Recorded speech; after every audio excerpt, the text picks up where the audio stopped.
Bismillahirrahmanirrahim. Alhamdulillah wassalatu wassalamu ala nabiy rasulillah. And Rabbi shrah li sadri wa yassir li amri wahlul 'uqdatam min lisani yafqahu qawli. Allahumma hdina faman hadayt wa afina fi man afayt.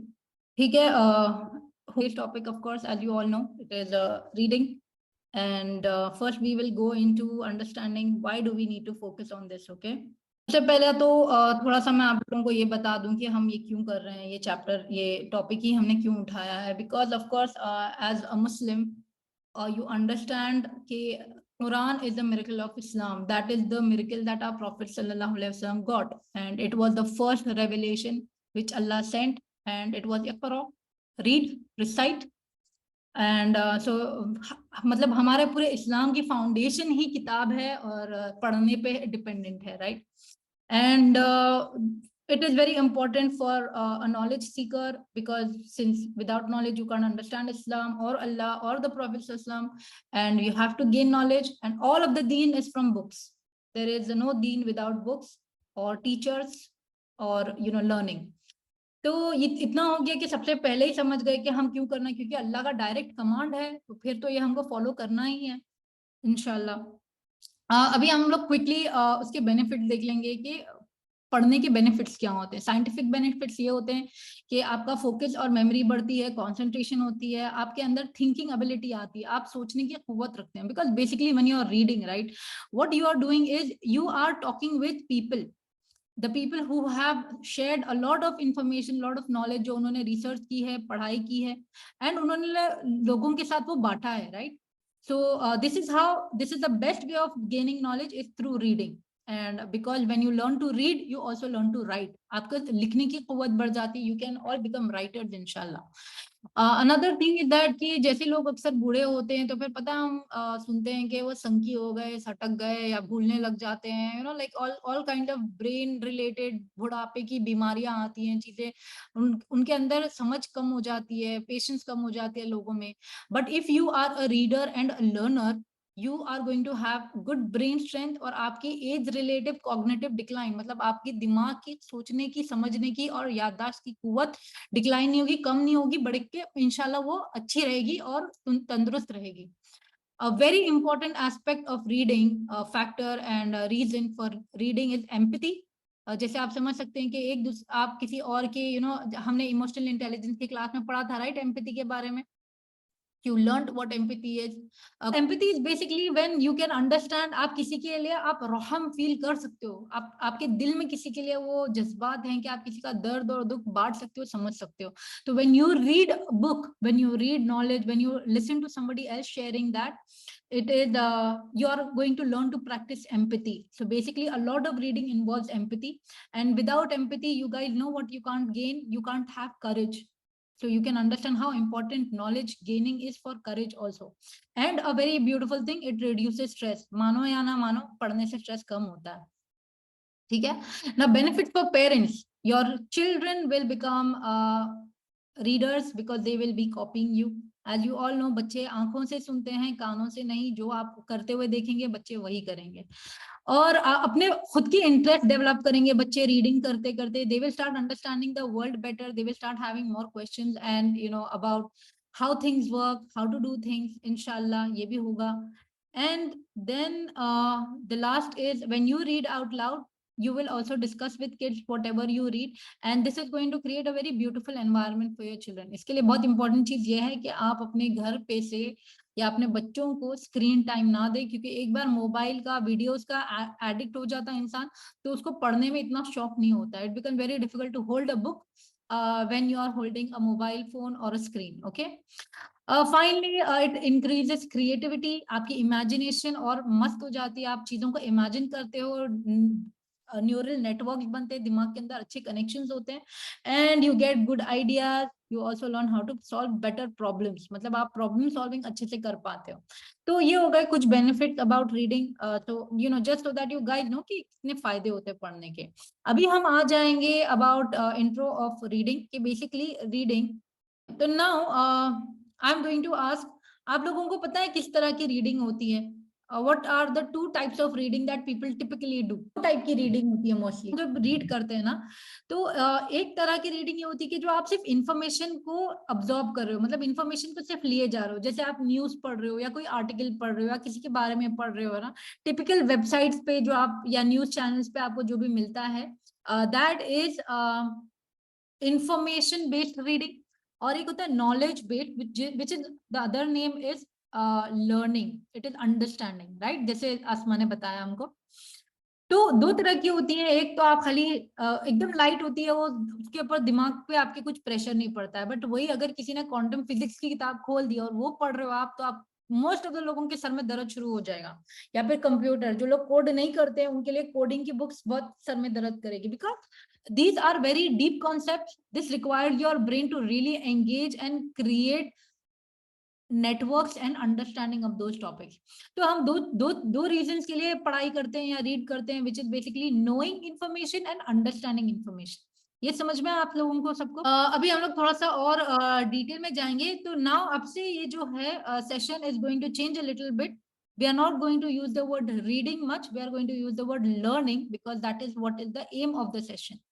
तो learning कब होती है? जब आप कुछ भी पढ़ते हो या सुनते हो या सीखते हो या देखते हो, it depend on right questions in the right order and seeking the right answers.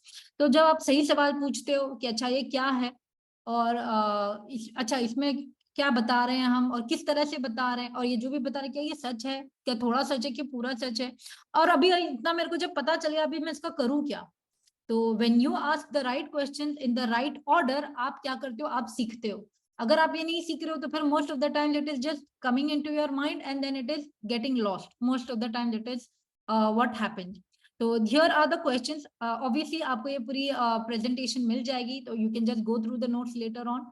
But I'm just going to rush through this and main जो methods हैं, और फिर हम लोग actually practical session जब करेंगे ना, जब हम उनमें हमारा के ऊपर notes लेंगे, तब you will understand better. Okay.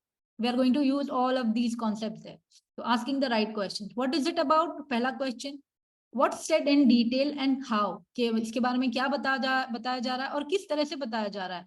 तो स्टाइल क्या है, ये लोग किस इंफॉर्मेशन के ऊपर किस एंगल पे ज्यादा फोकस कर रहे हैं, और ये जो भी बता रहे हैं ये क्या सच है, पूरा सच है कि आधा सच है। एंड ये सब अभी मुझे पता चलने के बाद मैं अभी इसका करूं क्या? What is the benefit for me?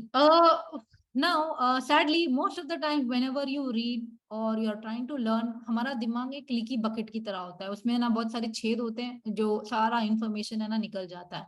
And how much you retain it depends on this. आप देख सकते हैं कि 5% ऑफ, जब आप सिर्फ कितना रिटेन कर पाते हो, सिर्फ 5% रिटेन कर पाते हो जब आप किसी लेक्चर से, जब जैसे मतलब कोई वीडियो देखा, जब आप पढ़ते हो तो 10%। अगर आप ऑडियो और विजुअली इन्वॉल्व हैं, जैसे कोई ऐसा सेशन है जिसके अंदर आप देख भी रहे हो, सुन भी रहे हो और आप खुद भी उसके साथ गौर कर रहे हो, तो फिर 20%।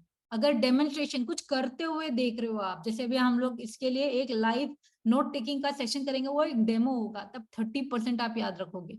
50% in a group discussion, 70% when you practice and 90% when you teach someone immediately. तो आप लोगों को सबको समझ में आ रहा होगा कि मैं क्या बोलना चाह रही हूँ, कि ये सेशन होने के फौरन बाद जितने भी लोगों के बच्चे हैं, बच्चों को पकड़ो, आज का संडे का सेशन वापस एटलीस्ट ब्रीफली उनको समझाओ। उनको नहीं सब, इट डजेंट मैटर सामने वाले को समझ में आ रहा है नहीं आ रहा है, बट आपको दूसरों को समझाना है, सिखाना है। इससे आप 90% ऑफ इंफॉर्मेशन रिटेन कर पाते हो। Can you imagine? मतलब खाली ये आप मैथ्स करो कि आप 2 घंटा निकाल कर ये सेशन अटेंड कर रहे हो एंड इस उम्मीद में आओ कि इससे कुछ फायदा उठा के लेकर जाना है, बट अगर ये सेशन खत्म होने के बाद 90% ऑफ जो भी ये सेशन में आपने सीखा है वो अगर आप पूरे दिमाग से निकल गया, तो फायदा क्या हुआ आपके 2 घंटे का? तो you need to be very careful with your time, because your time is your life. और अगर वक्त आप अच्छी तरीके से इस्तेमाल करना सीख जाएंगे, अगर वल असर को आप इम्प्लीमेंट करना सीख जाएंगे, राइट? तो देखो वतवासौ बिल हक वतवासौ बिस सब्र, राइट? आप दिस इज ट्रूथ। मैं जो भी आपको सिखा रही हूँ, it might be life skills, these are world skills जो दुनिया में काम आएंगे, बट इनको यूज करके ही तो आप आखिरत के लिए भी कमा पाओगे, राइट? तो ये सब आपको अल्लाह के करीब लेके जाने के ही प्रैक्टिकल टूल्स हैं, जो most of the time people in दीन do not teach others. Most of the time तो मैंने तो नहीं देखा, इसके लिए मैं बता रही हूँ। तो प्लीज आप दूसरों को ये सिखाएं, ये बहुत इंपॉर्टेंट है। Okay, now let's move on to depth क्या होती है। तो कोई भी चीज आप जब पढ़ते हो या सीख रहे हो, जैसे ये सेशन में भी क्या होगा, जब आप समझ जाते हो तो आपको डेप्थ आने लगती है। जब कोई भी चीज, अभी जैसे आपको धीरे धीरे ये टॉपिक समझ में आ रहा होगा तो फिर आपको अंडरस्टैंडिंग आ रही है, आपको ये टॉपिक के अंदर डेप्थ आएगी। और जो भी आपका कोई भी किताब है और जिसने भी लिखा है वो किताब, वो आपको नई बातें सिखा रहा है, राइट। तो इससे क्या होता है, आपकी अंडरस्टैंडिंग बढ़ती है। और आपको मास्टरी कब आती है, जब जो भी आपने सीखा है वो दूसरों को आप सिखाने लगोगे, तो फिर आप you will start becoming a master of that subject. जैसे आई एम श्योर कि the people who teach others, they have a better grasp of that topic. जैसे आप अपने मम्मी को कभी फोन अगर सिखाना, फोन चलाना सिखा रहे हो, या फिर you are learning to cook और you are teaching to cook, that is only possible because you know how to do it, right. And आपको कैसे पता चलेगा कि आप स्मार्ट कब हो रहे हो, जब आपके और ऑथर के बीच में गैप कम होने लगेगा। मतलब जो भी किताब आप पढ़ रहे हो या लेक्चर आप सुन रहे हो, उसके बीच का गैप कम होना, मतलब आप उनके और करीब होते जा रहे हो, उनकी थिंकिंग या उनके नॉलेज के और करीब जब आप जाने लगोगे ना, that means you are smarter. So please understand, कोई भी एक बुक जब आप उठाते हो और वो बुक आपको चैलेंज नहीं करती, वो डिफिकल्ट नहीं लगती है, तो दैट मीन्स या तो वो ऑथर बहुत बेकार है, या फिर आप और वो ऑथर का लेवल ऑलमोस्ट सेम है। तो it that is actually very alarming and good, but it depends, क्योंकि अगर आप और वो ऑथर दोनों सेम लेवल पे, मतलब आप बहुत स्मार्ट हो, depending on the topic of the book. अगर या फिर आप दोनों वो सेम लेवल पे नहीं हो, मतलब आप दोनों स्मार्ट नहीं हो, तो इसका मतलब है आप दोनों उस लेवल पे नहीं हो जहाँ पे होना चाहिए।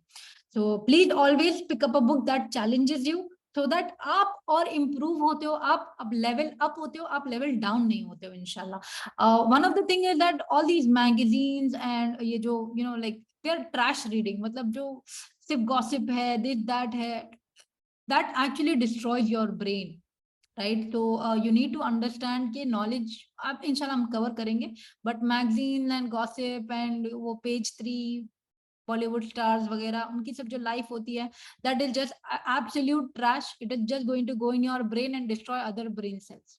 तो try and avoid all of that इंशाल्लाह। अभी हम बहुत इंपॉर्टेंट पार्ट पे आ रहे हैं, विच इज मेथड। तो कैसे करेंगे आप? अच्छा, मेथड से पहले समझ में आ रहा है आप लोगों को? चलो मेरे को एक बात बताओ कि आपके और ऑथर के बीच में गैप कब कम होता है? When do you level up in your knowledge and understanding? ये कि अपने को बेहतरीन ऑथर सिलेक्ट करना है और उसके साथ ऊपर जाना है। और इंशाल्लाह अभी हम लोग मेथड पे बढ़ते हैं आगे इंशाल्लाह। और मैं आप सबको थोड़ा सा म्यूट कर देती हूँ। ओके, जजाकल्ला। तो ना मेथड, सबसे पहले obviously intention, you guys need to have the intention कि आप प्रिपेयर करोगे, अच्छे से पढ़ोगे। जब भी आपको पता है कि कोई लेक्चर सुनने वाले हो या कोई किताब पढ़ने वाले हो, तो you need to prepare according to your intention.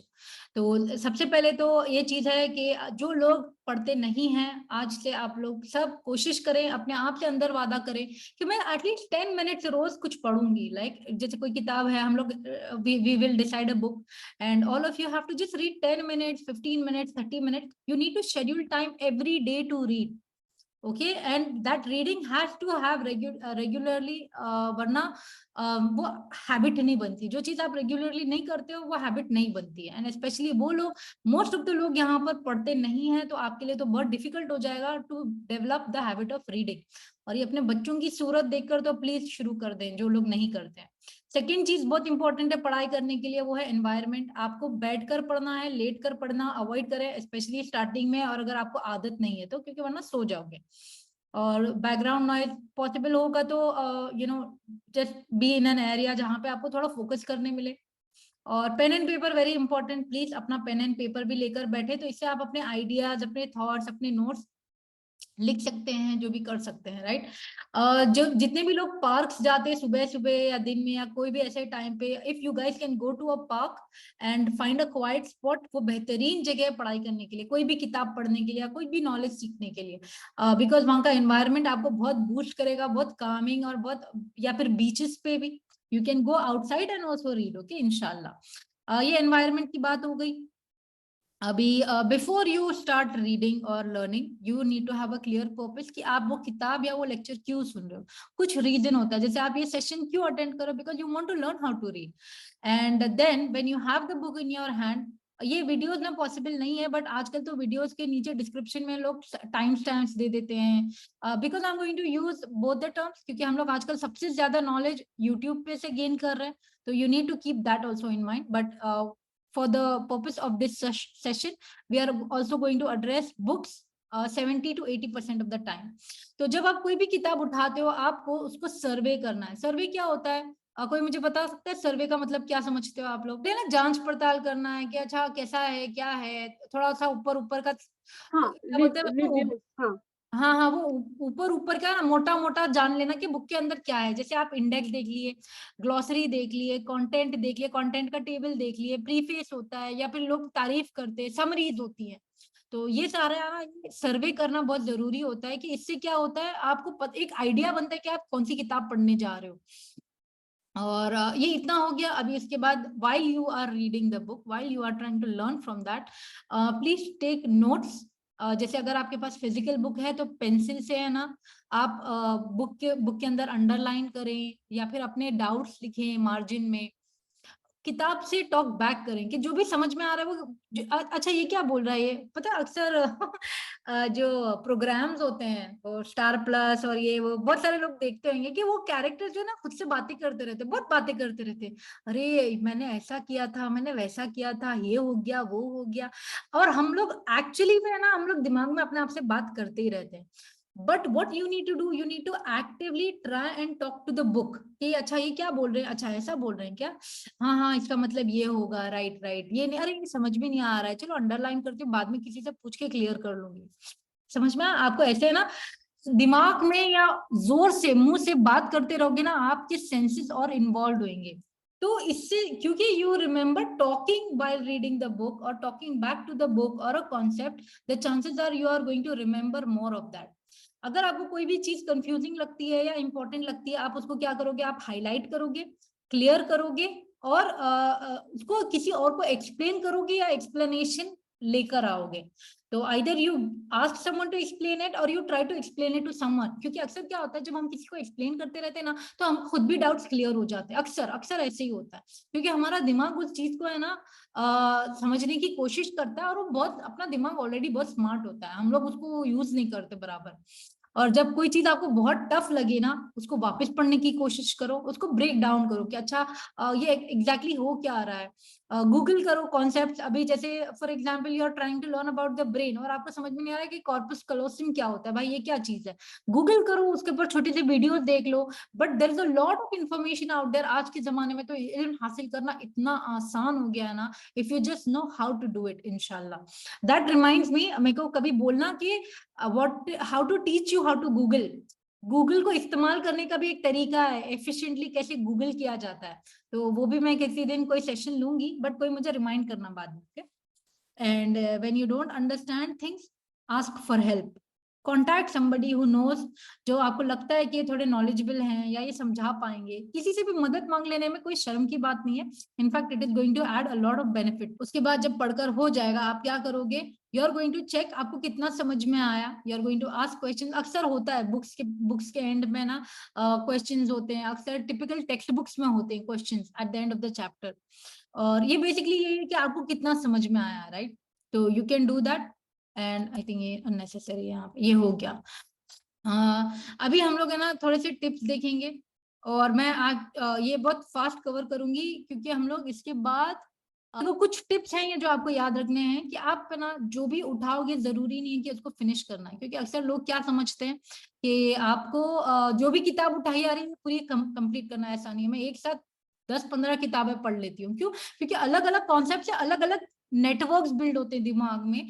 And also remember, it takes effort to read, so you pick many but you choose few. बहुत सारी किताबें उठाओ, बट कुछ किताबों के साथ अपना रिश्ता बनाओ, एंड जो किताबें आपको अच्छी लगी, जो इससे बहुत फायदा, उनको वापस पढ़ो, क्योंकि एक ही किताब को बार बार पढ़ने से बहुत नई चीजें पता चलती हैं हमको, right? So there are a lot of decisions ahead, you need to choose your path wisely, but that means you need to start a lot of books, starting देखो क्या है, कुछ समझ में आया, कुछ लोगों का स्टाइल आपको अच्छा लगता है, कुछ लोगों की प्रेजेंटेशन अच्छी लगती है, तो you should pick a lot of books, मतलब 5 किताबें उठाओ और उन ऐसा करो 5 किताबें उठाओ और सबको 5-5 मिनट पढ़ो। आपको थोड़ा सा आइडिया होगा कि कौन सी किताब आपको पढ़ना है।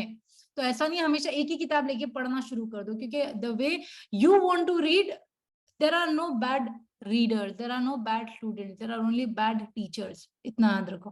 तो जब तक कोई किताब, it's like if you don't love to read right now, it is only because you've not found your favorite book.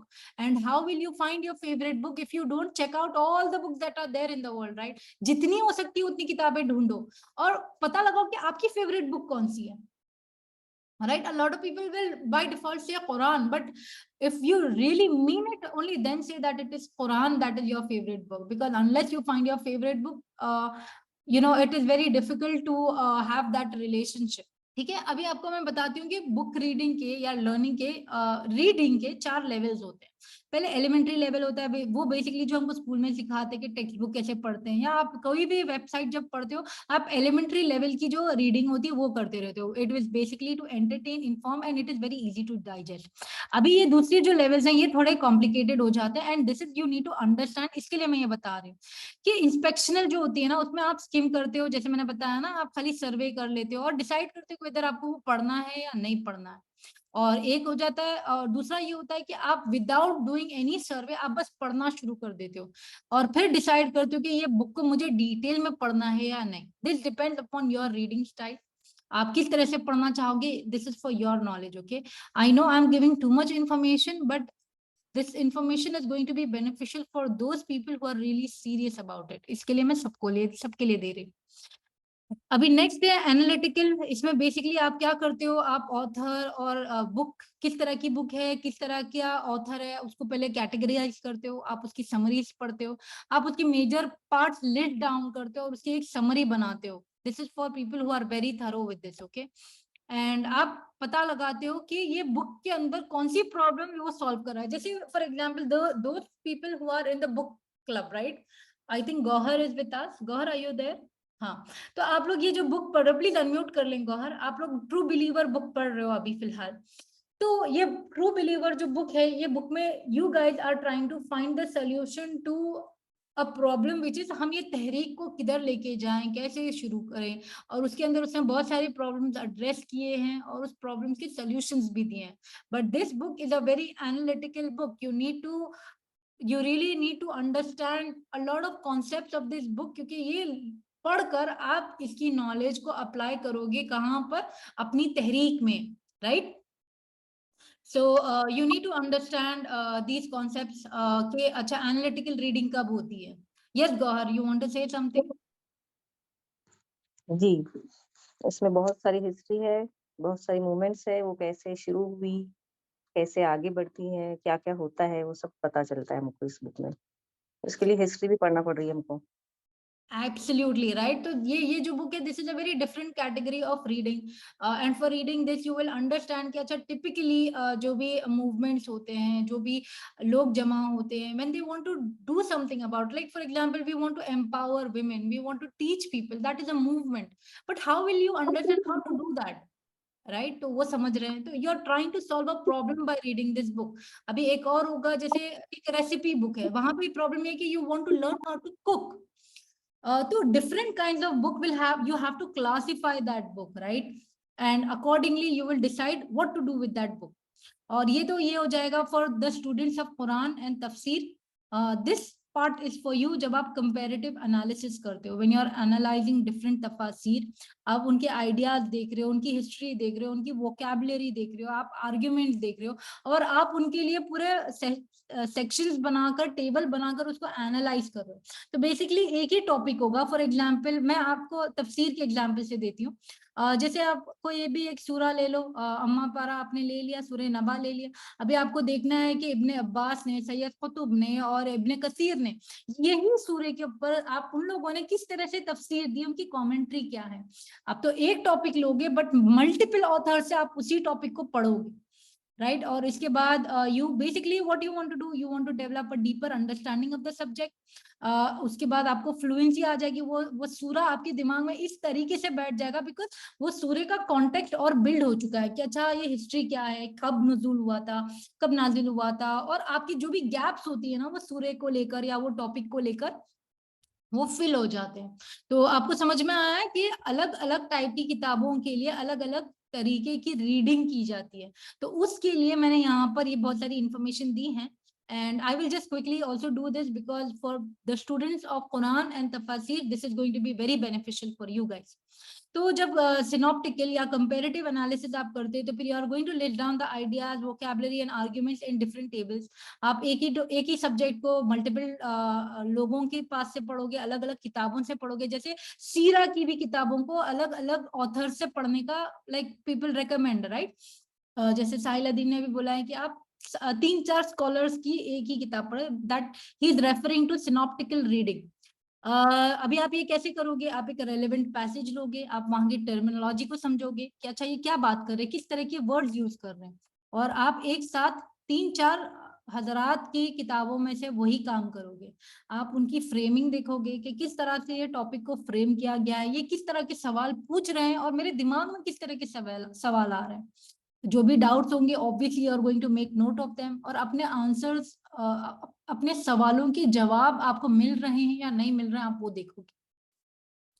किस तरह के इश्यूज डिफाइन किए जा रहे हैं वो बुक में, और आपको जब आंसर मिले तो वो आंसर से आप बात करोगे, अच्छा यही है क्या, ये मुझे इस तरह से समझ में आया। एंड ये जब समझ में आने लगेगा उसके बाद आपका खुद का एक ओपिनियन बनेगा। जैसे 3-4 तफासिर मुफस्सिरून की जब आप तफसीर पढ़ोगे आपको खुद एक ओपिनियन बनेगा मेरा कि अच्छा शायद इस आयत का मतलब ये होगा, या फिर मुझे इस तरह से समझ में आ रहा है, या फिर मेरे इस वक्त पर ये मेरे करंट अफेयर्स चल रहे हैं उससे मैं इस तरह से रिलेट कर पाऊंगी। आपका खुद का ओपिनियन बनेगा। ओपिनियन मतलब आपका खुद का एक नजरिया, आपका खुद की एक सोच बनेगी। फिलहाल trust me, all of us are on borrowed knowledge, मतलब हम सब लोगों से है ना उधार के ऊपर सोच लेते हैं, और उस सोच के ऊपर ही हम अपनी जिंदगी के सारे फैसले ले लेते हैं, सारे काम अंजाम दे देते हैं। But a lot of the time it is not original, हमारा खुद का आइडिया नहीं होता। वैसे तो कुछ ओरिजिनल नहीं होता है, बट कुछ ऐसी चीज जो आपने खुद फिगर आउट की है ना वो आपके लिए ओरिजिनल फील हो एटलीस्ट। आप समझ रहे हैं मैं जो बात बोल रही हूँ। I know this is getting a little intense, I am aware of it, but this is for a few of those who really will benefit from this इंशाल्लाह। एंड ऑब्वियसली आपका गोल होना चाहिए कि कि जिस तरह से मैंने बताया आपकी अंडरस्टैंडिंग और डेवलप होती है कुरान की या कोई भी टॉपिक की। जैसे for example emotional intelligence, if the people who are interested in emotional intelligence, आप 3-4 लोगों की किताब पढ़ोगे ऑन द सेम सब्जेक्ट, और फिर आप देखोगे कि अच्छा ये साइंटिस्ट ने क्या बोला, ये न्यूरोबायोलॉजिस्ट ने कैसे अप्रोच किया, ये साइकोलॉजिस्ट ने इस टॉपिक को कैसे अप्रोच किया। बात सिर्फ दिमाग की हो रही है, ब्रेन की हो रही है, बट अलग अलग फील्ड के लोगों ने उसको अलग अलग तरीके से ऑब्जर्व किया है, राइट। तो ये हो गया, इंशाल्लाह मैंने ये कवर कर दिया। अभी now we will come to, अगर डाउट्स नहीं है तो फिर I will just go to the next topic and इंशाल्लाह we will move on, right. अभी this is the most important topic which is note, how we will take notes, okay. तो notes के लिए it is best that you start with a blank sheet, and the method of taking notes for this method is called blank sheet method. तो इसमें आप क्या करते हो, basically आप एक ब्लैंक शीट लेते हो और उसके ऊपर आप मैपिंग शुरू कर देते हो। जैसे आप क्या करोगे, you will right the name of the topic. जैसे आप ये देख सकते हो, राइट, आपने अपना टॉपिक का नाम यहाँ पे लिखा है बीच में, और अपने और एक और बात मैं बता दूं, for those people who don't know what mind mapping is, so I do it on a software because it is easy to share and teach others. But ideally mind mapping paper और pen पर होती है, जिसमें आप क्या करोगे, आप एक ब्लैंक पेज लोगे और बीच में आपका टॉपिक का नाम लिखोगे, और जो भी थॉट्स आ रहे हैं, जो भी चीज आ रहे हैं, सब्जेक्ट्स आ रहे हैं, टाइटल्स आ रहे हैं, आप वो सब है ना ब्रांचेस बनाते जाओगे। जैसे यहाँ पे आपको दिख रहे हैं मेरे ये सारे ब्रांचेस जो बन गए, रिकॉल एंड रिटेन है, इंट्रो हो गया। तो इस तरह से आप वो अपना पूरा मैप बनाना शुरू करते हो। जैसे ही आपके जैसे एक चैप्टर आपने पढ़ा, आपने अपने पूरे थॉट्स है ना लिख लिए साइड में इधर उधर, और उसके बाद आप क्या करोगे, थोड़ी देर के बाद उसको पूरा कलर करोगे। जैसे अलग अलग कलर्स से लिखोगे, ये दिख रहे हो आप, ये बहुत गंदा माइंड मैप है, but this is just to show you कि इस तरह से आप बना सकते हो पेपर और पेन पे। समझ में आया। तो ये आपकी आज की एक्टिविटी है कि you guys have to make a mind map on this session that we are doing right now on how to take notes, और we will take another book if you are not comfortable with that, but I think ये कर लोगे तो आपके concepts clear हो जाएंगे. तो using color is going to really help you remember things better, because जितने आप अपने sensations को involve करोगे उतनी अच्छी आपकी retention होती है. जितने senses involved है उतना अच्छा याद रखोगे, ये याद रखना आप लोग, ठीक है. और जब भी आप दूसरा चैप्टर पढ़ने जाओगे उससे पहले आपको पुराना चैप्टर रिव्यू कर लेना चाहिए. इससे आपकी याददाश्त में वो और अच्छे से फिट हो जाएगा. अभी ये ब्लैंक शीट मेथड क्यों है? क्योंकि जब आप ब्लैंक पेपर पे स्टार्ट करते हो ना कोई भी किताब लेकर, तो आप सबसे पहले तो आप अपने दिमाग को फोर्स कर रहे हो कि आपके दिमाग में इस टॉपिक से रिलेटेड जो भी चीजें हैं वो आप निकाल रहे हो बाहर. जो भी याद है वो लिख लो. जैसे अच्छा, ये किताब शुरू करने से पहले आप लिखोगे कि आपको किताब के बारे में क्या क्या मालूम है. ये टॉपिक, जैसे अभी ब्रेन के बारे में आप कितना जानते हो, जैसे आपको पता होगा कि हर चीज ब्रेन के ऊपर डिपेंडेंट है. अगर साइंस स्टूडेंट हो तो आपको न्यूरॉन्स और डेंड्राइट्स पता है, एक्सॉन्स पता है. अगर आप साइकोलॉजी स्टूडेंट तो आपको पता है कि अच्छा ये किस तरह से मूड्स को अफेक्ट करता है ब्रेन. तो what ever you know about a particular topic आप वो लिख लें, और उसके बाद सेशन के बाद जाकर आप फिर देखोगे कि आपकी नॉलेज में कितना डिफरेंस आया, आपको कितना कुछ पता चला है, राइट. तो you will write down all your current knowledge, और सेशन के बाद आप क्या करोगे, आपकी अंडरस्टैंडिंग कितनी हुई है उसके बारे में आप वहां पे फिर you will write more info and you will try to understand कि पहले कितना पता था अब कितना पता है. तो इससे क्या होता है पता है, आपके पुराने नॉलेज को आप ब्रिज बनाकर नए नॉलेज के साथ कनेक्ट करते हो तो वो दिमाग में इजीली फिट होता है.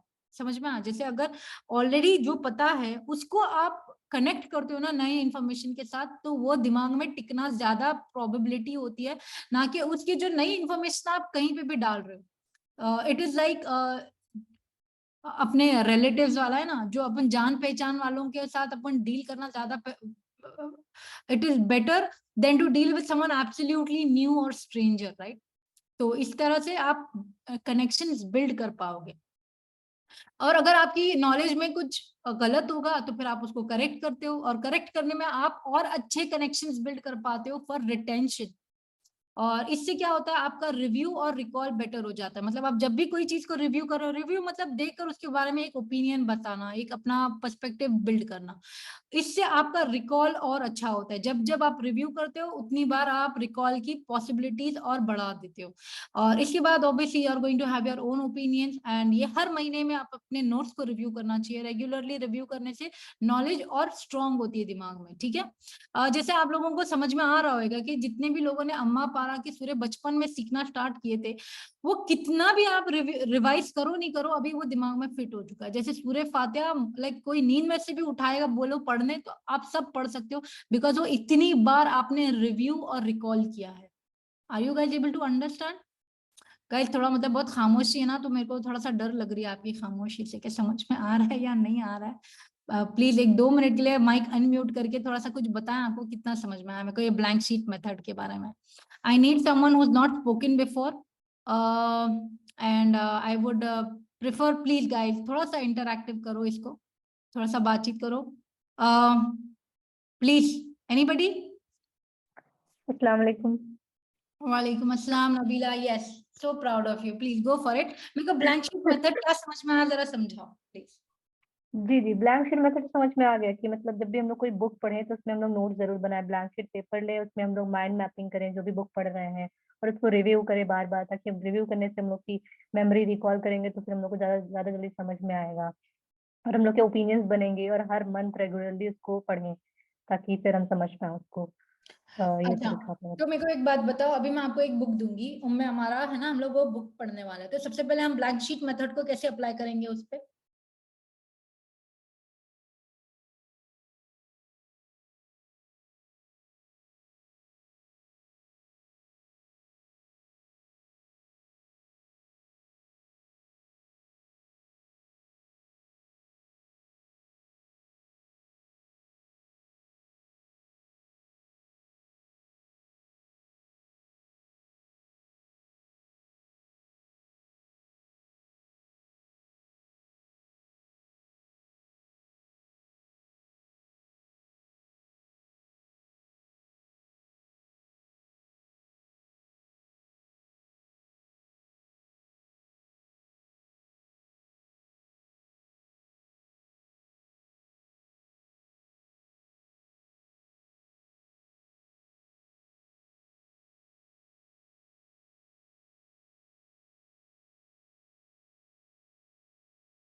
लेंगे। ओके,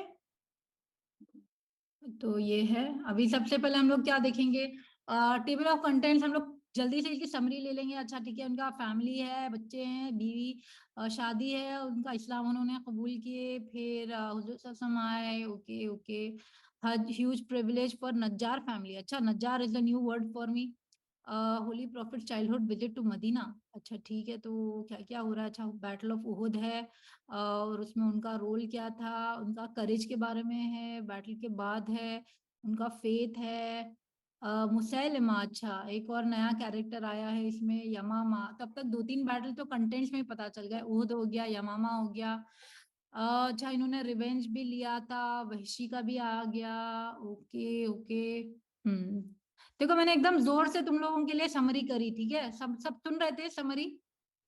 या राइट, वी विल। ओके ठीक है, अभी प्रीफेस हम लोग है ना क्विकली पढ़ेंगे। प्रीफेस देखो बहुत छोटा सा है इसका, एकदम छोटी सी किताब है, तो I am going to read this very fast, but आप लोग अपना अपने टाइम से अपने हिसाब से कर लेना। ओके, द प्रॉफिट सल्लल्लाहु was bestowed with extremely devoted selfless passionate companions, they assisted their master, defended, protected, okay, followed him, they all loved him unconditionally। अच्छा, तो फिर ये कंपेनियन के बारे में बात हो रही है, एंड उनमें से एक है उम्मे अमारा। Okay got it. Bravery and heroism, तो फिर उनकी ब्रेवरी थी एंड वो बहुत हीरोइक थी। तो अब तक ये पैराग्राफ में इतना पता चला गया, the prophet was blessed with extremely amazing friends and companion, जो उनके लिए जान भी निछावर कर देते, ये तो सबको पता है अल्हम्दुलिल्लाह। So this book is an attempt to commemorate her life, one of the bravest ladies in Islam. Okay, she is known for protecting the Prophet. अच्छा, ये हमारे लिए important है। She was known for protecting the Prophet, याद रखना है। And वो तो पता है, बहुत 14। आप देख रहे हो क्या हमारी जो जो भी हमारी नॉलेज थी उसके अंदर हमने क्या क्या कवर कर लिया। अभी ये देखो, जैसे ये कंपेनियन हमने कवर किया था, हम just going to create boundaries around what things that we have done. नहीं, बाउंड्रीज नहीं करते, इसको मार्क कर देते हैं। ओके अच्छा, ये देखो, अभी हमारा हमने ये किया था, वी हैड दिस, तो इसको ये कर देते। कंपेनियन हमको पता था, उनका नाम भी हमको पता था, और उहद के बारे में भी हमको पता था। वॉरियर थी, ये भी हमने पता किया था। माइग्रेशन, हमने टेबल ऑफ कंटेंट्स पता करने के बाद हमको पता चला कि ये भी हमको पता था, राइट। तो आप देख सकते हो कि कितने इतनी इतनी नॉलेज तो हमारे को ऑलरेडी थी through Nabila, and Nabila was the one जिनके पास लीस्ट नॉलेज थी अकॉर्डिंग टू हर। अभी ये राइट एंड लेफ्ट फेमस हदीत, अच्छा ये भी अब तक सो फार हमने कवर कर ली है। अंसार भी हमने टेबल ऑफ कंटेंट्स में मदीना के बारे में पढ़ लिया था, उनकी शहादत के बारे में भी हमने पढ़ लिया था। आफ्टर ये तो मुबर्रा ने, तो बेसिकली जितनी भी नॉलेज हमारे पास थी, ये हम लोगों ने, ये सारी चीजें हमको पता थी। अब तक हमने इसको कवर कर लिया है। ओके, ये हमारा हो चुका है। अभी हम लोग यहाँ पे आएंगे, आगे पढ़ेंगे। Immensely praised, she fought in all the battles in the lifetime. After his death, she took part in the battle of Yamama. एक नई बात हमको पता चली, कौन सी, यहाँ पे हम डालेंगे यमामा। ठीक है, ये नया टॉपिक है, हम लोगों को नहीं मालूम था यमामा के बारे में। She gave the false claimant of prophethood against, अच्छा तो ये मुसैलिमा के अगेंस्ट है, तो यहाँ पे आ जाएगा यमामा, यमामा के बाजू ही आ जाएगा फॉल्स प्रॉफिट मुसैलिमा, क्योंकि ये हमने ऑलरेडी टेबल ऑफ कंटेंट्स में कर लिया था। ओके ठीक है, several help us in preparing this edition, blah blah blah, इनके नाम, ठीक है, अल्लाह उन सबके हक में उनको भला करे, फाइनली ब्ला ब्ला ब्ला। ठीक है, ये इतना हमारे लिए इंपॉर्टेंट नहीं। अभी हम लोग नेक्स्ट जाएंगे। अभी हजरत उम्मे अमारा, हम लोग सिर्फ क्या करेंगे, 1-2 पेज करेंगे quickly, so that you understand कि किस तरह से ये मेथड को अप्लाई करना है। Marriages and children, she first got married to her cousin Zaid bin Asim। अच्छा ठीक है, ये नाम थोड़ा इंपॉर्टेंट लग रहा है, बिकॉज यहाँ पे हम डालेंगे फैमिली, और हम कर देंगे यहाँ पे Zaid bin Asim, who were the first cousin. उनके उनसे उनको 2 बच्चे थे, कौन से नाम थे उनके, अब्दुल्ला और हबीब। ठीक है, ये हो गया। उसके बाद she got remarried to Ghazia Ibne Amr, Ghazia, ठीक है, और उनसे और 2 बच्चे हुए, क्या नाम है उनके, तमीम और खौला। ठीक है, कौला हो गया, अभी फिर ये हो गया, ये ला she accepted in Islam in the second marriage. अच्छा, तो यहाँ पे आएगी सेकेंड मैरिज इस्लाम। अपने इतना पता चल गया। अच्छा ठीक है, अभी इस्लाम में क्या है, एक सेकेंड, इसको थोड़ा अरेंज करना पड़ेगा, तो अरेंज कर देती हूँ मैं। ये बैकग्राउंड हो गया, बैकग्राउंड में हम लोग फैमिली इधर डाल देंगे, फैमिली के बाद यहाँ पे हम इस्लाम डाल देंगे। इस्लाम में क्या है, around 3 months before hijrah Hazrat Musab bin Umair traveled from Medina to Makkah with a delegation of believers who wanted to accept Islam. Hazrat Ka'b bin Malik narrates that it was the day after Eid al-Adha around Hajj time when the delegation gathered in the narrow valley of Aqaba. In a majority male group, there were only 2 women present. One was Hazrat Umme Amara and the other was Asma bint Amr. Hazrat Umme Amara and her husband were one of the first people to enter Islam because they were part of the delegation. ठीक है, अभी ये paragraph में हम लोगों को क्या क्या पता चला?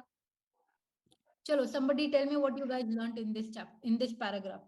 अच्छा, तो देखो, पहला वाले इसमें कुछ बोल रहे थे, मुसाब बिन उमैर था, मुसाब बिन उमैर थे और वो रिटर्न आ रहे थे और साथ में उन्होंने किसी को लाइक गॉट समवन, ओके।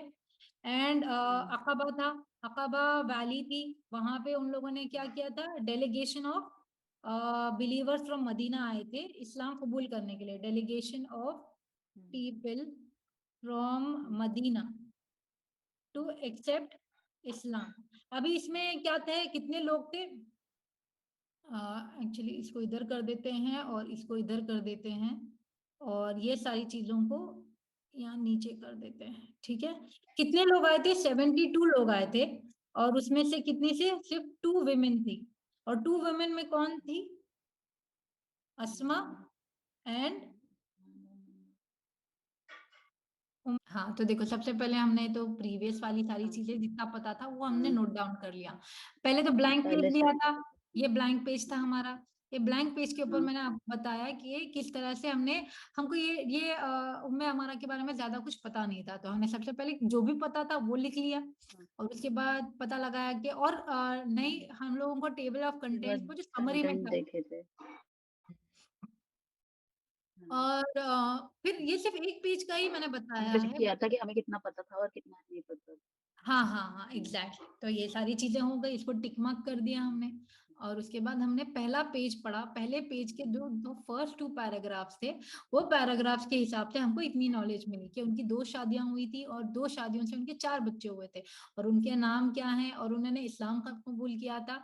और वो उनकी सबसे पहली जो बैकग्राउंड थी कि उन्होंने हिजरत के बाद जब एक डेलीगेशन गया था मदीना से, तब उनके साथ जो लोगों थे उनके साथ 72 लोगों के साथ उन्होंने इस्लाम कबूल किया था, राइट। तो ये जब भी आप कोई भी पैराग्राफ पढ़ोगे, okay, I am going to explain this slowly now, कि whenever you read a paragraph you try to ask a few questions। अभी हम लोग ये वाला जो क्वेश्चन था ना, ये वाला प्रोसेस हम इसको टिप्स में से जाके फॉलो करेंगे, ओके। ये देखो, do you remember कि while I was taking notes I was reading and I was talking। मैं जो भी पढ़ रहे थे, अच्छा अच्छा ऐसा बोल रहा है, ऐसा बोल रहा है, मैंने क्योंकि मेरे सेंसेस इन्वॉल्व थे।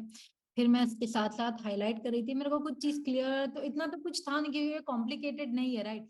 देखो, अक्सर जब लोगों के बारे में हम पढ़ते ना तो इतना कॉम्प्लिकेटेड नहीं रहती है वो रीडिंग, बट जब आप कॉन्सेप्ट के बारे में पढ़ते हो, जैसे फॉर एग्जाम्पल साइंस की कोई चीज पढ़ ली या मैथ्स पढ़ा या फिर तफसीर में उतर गए या फिर फिक्र में उतर गए, जूरिस्प्रूडेंस में उतर गए, तो फिर चीजें ना थोड़ा तुम्हारा दिमाग गर्म होने लगेगा वहां, ठीक है। यहाँ पे कुछ इतना ये नहीं था, बहुत इजी रीडिंग थी ये, ज्यादा कुछ कॉम्प्लिकेटेड नहीं था।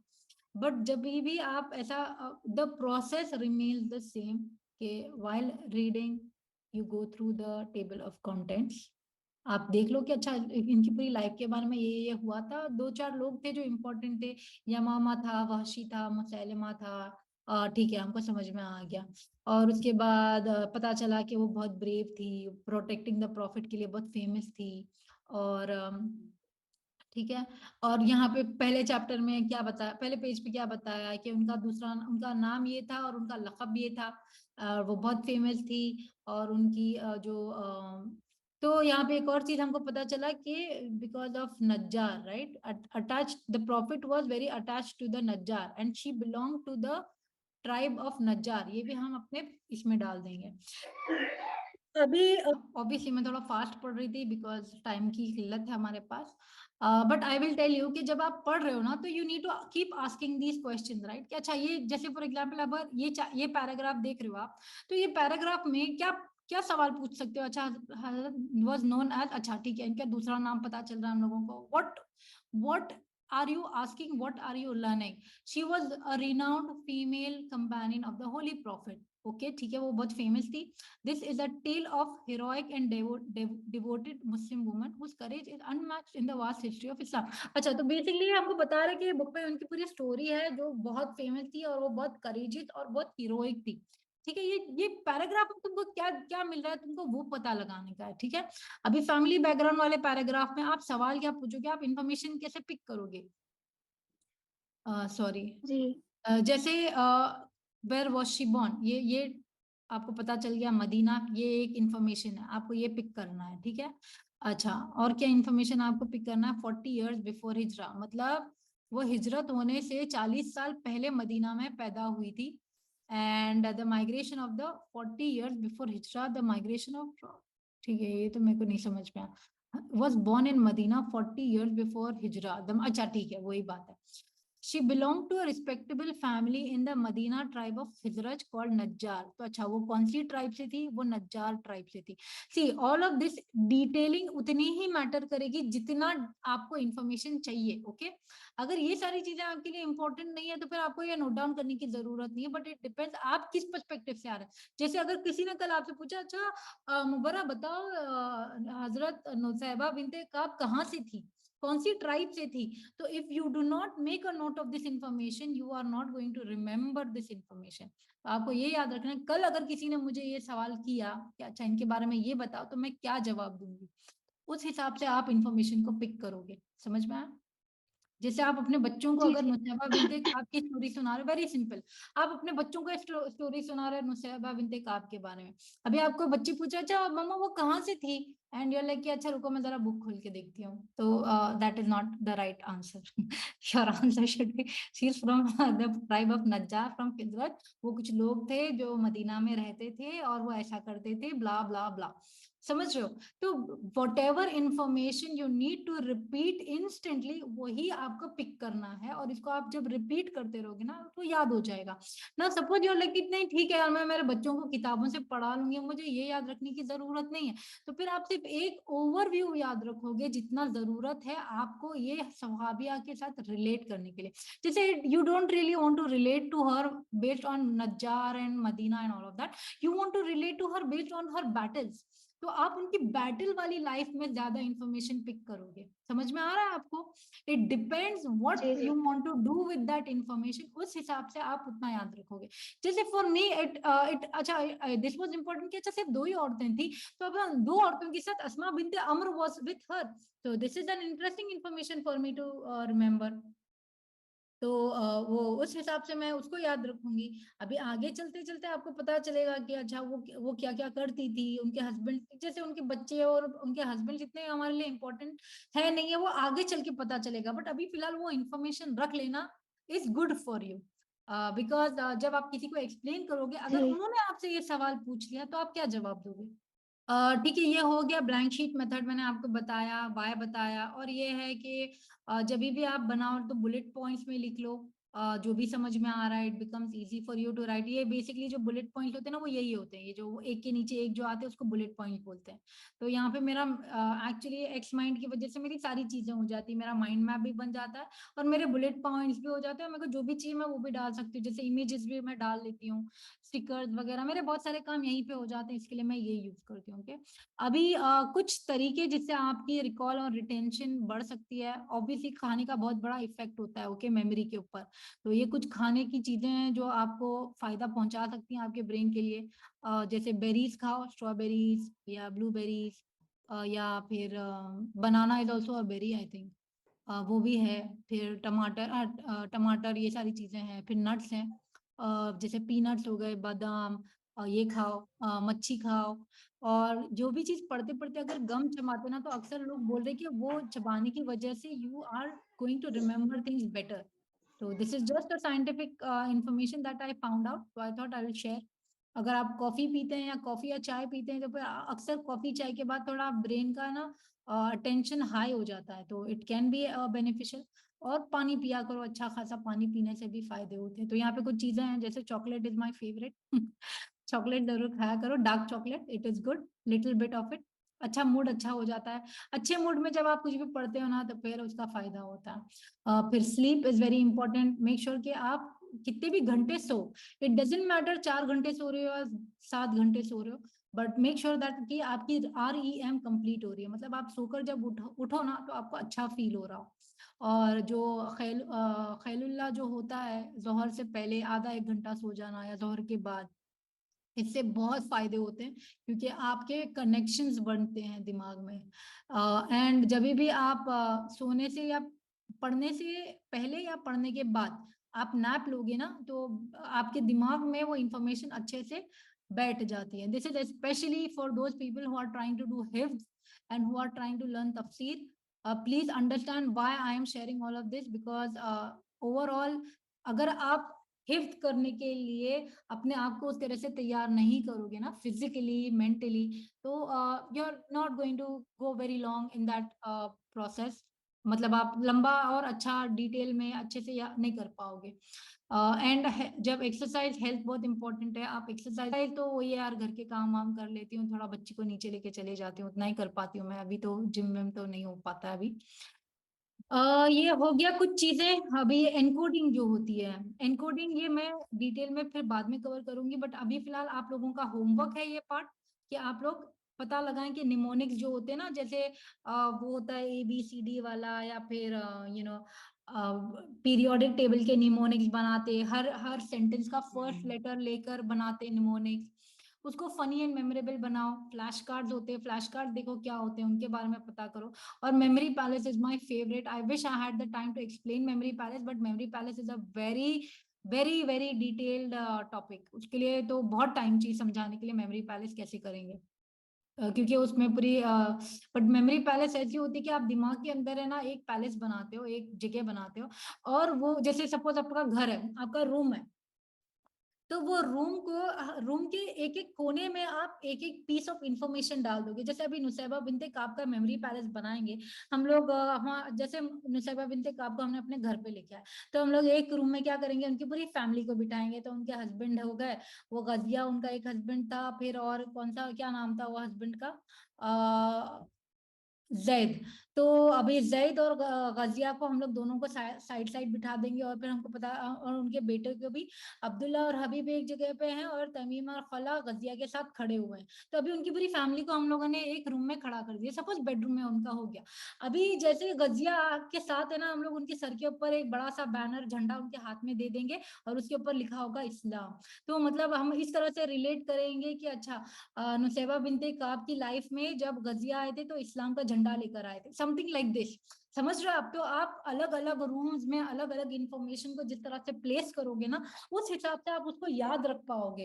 एंड मेमोरी पैलेस ये कभी कभी भूल नहीं सकते आप, इंशाल्लाह। Memory palaces are so strong कि जो एक बार मेमोरी पैलेस में इंफॉर्मेशन अच्छे से फिट कर लिए ना, कभी भी कहीं से भी आपको कोई पूछेगा, वो चीज आपको रिकॉल में आ जाएगी। एंड इमेजिन अगर मेमोरी पैलेस यूज करके आप कुरान का हिफ्ज करते हो, सुबहान अल्लाह, what a beautiful way to learn things. This is just one part of it, but बहुत कुछ कर सकते हो आप। तो I would recommend for those who are really interested, learn more about memory palace, and इंशाल्लाह we will do a session on that also. अब ये कुछ एक्स्ट्रा चीजें हैं, जैसे फोकस और डिफ्यूज मोड होता है, ये बहुत इंपॉर्टेंट है। जैसे आप है ना आधा घंटा का फोकस काम करो, और फिर एक 5 मिनट का ब्रेक लो। या फिर जब पढ़कर जब आप सो जाते हो ना, तो आपका दिमाग जब कुछ और करता रहता है, जैसे कलर कर रहा है, या बाहर वॉक कर रहे हो, या नेचर में चल रहे हो, ये डिफ्यूज मोड में जो भी आप फोकस मोड में पढ़े थे ना, वो आपका दिमाग डेवलप करता है पाथवेज, और उस इंफॉर्मेशन को अच्छी तरह से दिमाग में फिट कर देता है। इसके लिए कभी भी इंटेंस काम के बाद ब्रेक लेना बहुत जरूरी है। एक चीज याद रखो, स्ट्रेस में जब आप रहते हो तो आप अच्छे से पढ़ाई नहीं कर सकते, आपका दिमाग नेटवर्क्स बना ही नहीं पाता है स्ट्रेस में अच्छे से। और अब दैट इज नेगेटिव स्ट्रेस। हाँ, पॉजिटिव स्ट्रेस में और अच्छे से काम हो जाता है। कभी भी जो भी कर रहे हो बार बार पता लगाते रहो, चेक करते रहो, जैसे अच्छा ये याद हो गया है, चेक करो। फेल फास्ट, मतलब अगर गलतियां कर रहे हो तो फास्ट गलतियां करो और उनसे सीखते रहो, क्योंकि इसी से आपका नेटवर्क अच्छे से बढ़ेंगे, आपकी मेमोरी स्ट्रांग होगी। और कंसिस्टेंसी, इसको रेगुलरली करते रहोगे तो ही चीज आदत बन जाती है और दिमाग में वो बहुत एफर्टलेस हो जाती है, ठीक है। Then there is this thing called teach and learn. जब आप लोगों के साथ शेयर करते हो तो बेहतरीन तरीके से इंफॉर्मेशन दिमाग में फिट होती है। जैसे जब आप कभी भी गलती करते हो, कोई चीज में अटक जाते हो, तो आपको पहले पता चलता है अच्छा यहाँ पे कुछ गैप है, और उस हिसाब से मिस्टेक कर कर फर्स्ट हैंड ही आप सीख पाते हो बेहतरीन तरीके से। तो इसके लिए please teach and learn, remember that जो भी सीखोगे वो सिखाओ। भले है ना बल्लगानी आया, मतलब एक आयत भी जो है वो जब आप शेयर करते हो किसी के साथ, आप आपके लिए वो इंफॉर्मेशन इंपॉर्टेंट हो जाती है। तो anything that you really want to learn, please try to teach it to someone, specially to children, क्योंकि बच्चों के लिए हमको चीजें बहुत आसान करनी होती हैं। ओके, ये हो गया। Now I really wanted to cover this also यार, बट मैं क्विकली कर देती हूँ आप लोगों के लिए। There is something called speed reading, and अल्हम्दुलिल्लाह I am a speed reader, क्योंकि मैं बहुत फास्ट पढ़ती हूँ, मेरे पास बहुत कुछ होता है पढ़ने के लिए और टाइम बहुत कम होता है। अब स्पीड रीडिंग में क्या होता है पता है, मैं पूरा पूरा पेज नहीं पढ़ती। अक्सर क्या होता है जब हम पढ़ते हैं ना, तो हम दिमाग में आवाज करके पढ़ते हैं, जैसे your brain needs to make the mistake first hand, हम दिमाग में पढ़ रहे होते हैं। बट स्पीड रीडिंग में तुम अपना वॉल्यूम बंद कर देते हो, तुम सिर्फ तुम आंखों से पढ़ रहे हो, तुम आवाज से नहीं पढ़ रहे हो। पहली चीज वो, you you don't say, you just see. Second चीज, आप पूरे वर्ड्स नहीं पढ़ रहे हो, आप ग्रुप्स पढ़ रहे हो।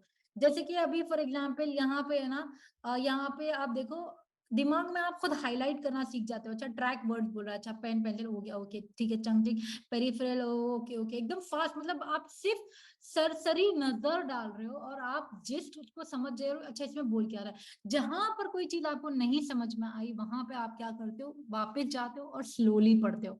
तो बेसिकली एक पेज में 2-3 लाइन होंगी जहां पे आपको बहुत इंपॉर्टेंट फोकस डालना है। बाकी की 10-15 लाइन जो है वो इतनी इंपॉर्टेंट नहीं होती, वहां पे आपको इतना दिमाग लगाने की जरूरत नहीं। ठीक है, ये हो गई स्पीड रीडिंग। एंड उसके अलग अलग मेथड होते हैं, जैसे पॉइंटर मेथड होता है कि आप क्या करते हो, आप पॉइंट कर करके पढ़ते हो, अच्छा always use a pen, okay okay okay.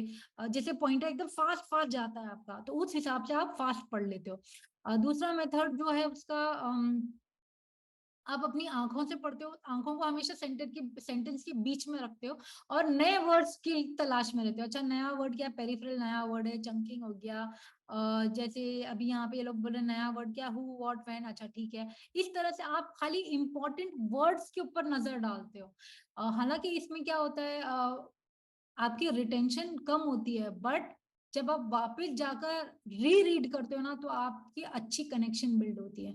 ये स्कैनिंग मेथड होता है। ओके, अनदर है पेन कैप मेथड। इसमें क्या होता है, आप अपना पेन बंद करके ढक्कन से सिर्फ अंडरलाइन किए जाते हो फास्ट फास्ट, और कोई भी लाइन 1 सेकंड से ज्यादा आपको नहीं लेना है। तो इससे क्या होता है, आप और जो भी आपको दिमाग को बोलना है आपको कि अच्छा मुझे वापस मैं जा नहीं सकती, मुझे जब मैं पढ़ रही हूँ तो ही मुझे सब याद रखना है। तो उस हिसाब से आप फास्ट फास्ट पढ़ सकते हो। This is too much information, I am aware, but at least आप लोगों को बहुत सारी नई चीजें पता चलेंगी जो आप बाद में जाके डिटेल में पढ़ सकते हो।